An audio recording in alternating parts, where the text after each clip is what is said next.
Hi friends, आज आपण oral anti drugs बघणार आहोत. तर ओरल अँटी ड्रग्स हे कशा प्रकारे ॲक्ट करतं, ते आपल्या शरीरातील ग्लुकोजचे प्रमाण हे कमी करतं. त्याच्यासाठी काहीतरी त्याच्यासाठी मेकॅनिझम आहे. तर पहिली मेकॅनिझम ही इन्सुलिन इन्क्रीज करते, त्याला आपण इन्सुलो सिक्रेटोगॉगस असं म्हणतो. दुसरं इन्सुलिन सेन्सिटायझर, ते इन्सुलिनचे रिसेप्टरला सेन्सिटाईज करतं, त्याच्यामुळे त्याची ॲक्टिव्हिटी इन्क्रीज होते. तिसरं जे मेकॅनिझम आहे त्यामध्ये decrease the intestinal absorption of glucose, जे काही अल्फा ग्लायकोसाइडेज इनिबिटर आहे त्या ॲक्टिव्हिटीद्वारे ते आपल्या शरीरातील ग्लुकोजचे प्रमाण हे कमी करते. आणि फोर्थ मेकॅनिझम आहे exertion of a glucose from urine.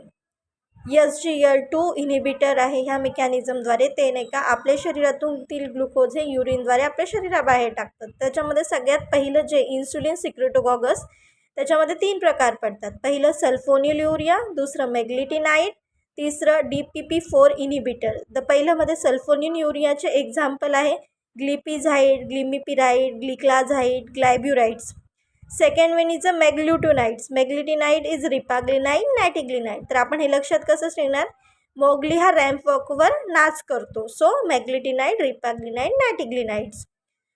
Third one is a DPP4 inhibitors, dipeptidyl peptidase 4 inhibitor. तर त्याचे एक्झाम्पल आहे sitagliptin, saxagliptin, linagliptin, vildagliptins. Second mechanism आहे त्याच्यामध्ये इन्सुलिन सेन्सिटायझर, इन्सुलिनचे रिसेप्टर हे आपण ॲक्टिवेट करतो किंवा त्याला सेन्सिटाईज करतो. त्याच्यामध्ये 2 प्रकार पडतात. तर त्याच्यामध्ये बॅग्युटिनाइड AMPs के ॲक्टिवेटर आहे, त्याचं एक्झाम्पल आहे मेटफॉर्मिन्स. सेकंड वन इज अ थायाझोलिडिन डायन, PPAR गॅमा अगोनिस्ट. तर ते आपण लक्षात कसं ठेवणार, रोज पिओ थोडा थोडा. तर त्याच्यामध्ये एक्झाम्पल आहे pioglitazone, rosiglitazone. Okay. Third one is a decrease intestinal absorption of glucose. तर त्याच्यामध्ये अल्फा ग्लायकोसाइडेज इनिबिटरचे एक्झाम्पल आहे acarbose, voglibose and मिग्लिटॉल्स.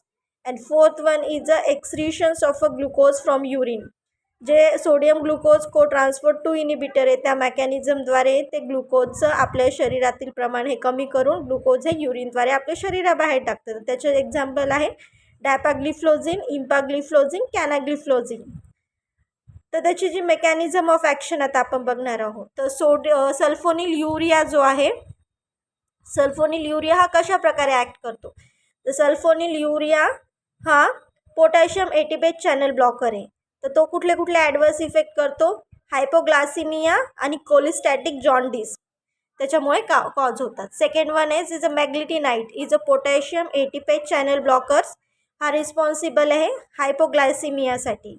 Third one is a dipeptidyl peptidase 4 inhibitor, हा काय करतो, हा डिक्रीज करतो आपल्या शरीरातील ग्लुकॅगॉन लेवल डिक्रीज करतो आणि हा ॲपेटाईटसुद्धा कमी करतो. तर त्याचे जे ॲडवर्स इफेक्ट आहे ते हेडॅक, ॲलर्जी आणि increase the incidence of a URI, urinary tract इन्फेक्शनसाठी नाही का ते तो रिस्पॉन्सिबल आहे.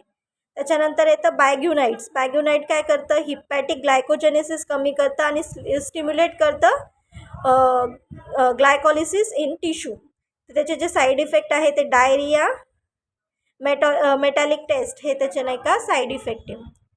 Fifth one is a thiazolidine diones. Thiazolidine डायोन्समध्ये आपण काय एक्झाम्पल पाहिलेले होते, रोज पिओ थोडं थोडं. तर त्याचे एक्झाम्पल काय आहे पायोग्लिटॅझोन, रॉसिग्लिटॅझोन. हे कुठल्या प्रकारे ॲक्ट करतं, तर ते डिक्रीज करतं हिपॅटिक ग्लायकोजेनेसिस आणि इन्सुलिनचं नाही का सिक्रेशन इन्क्रीज करतं. त्याच्यामुळे नाही का ॲडवर्स इफेक्ट कुठले कुठले, वेट गेन, ऑडिमा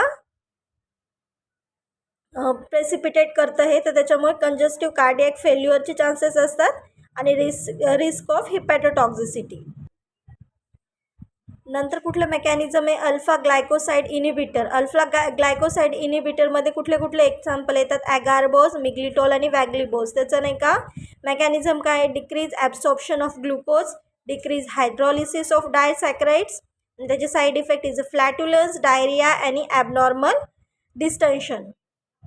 नंतर आहे अमायलिन ॲनालॉग्समध्ये एक्झाम्पल आहे प्रॅमलिटिनाइड्स, हे डिक्रीज करतं glucagon release, decrease gastric emptying and decrease appetites. त्याचे adverse effect nausea, vomiting and ॲनोरेक्झिया.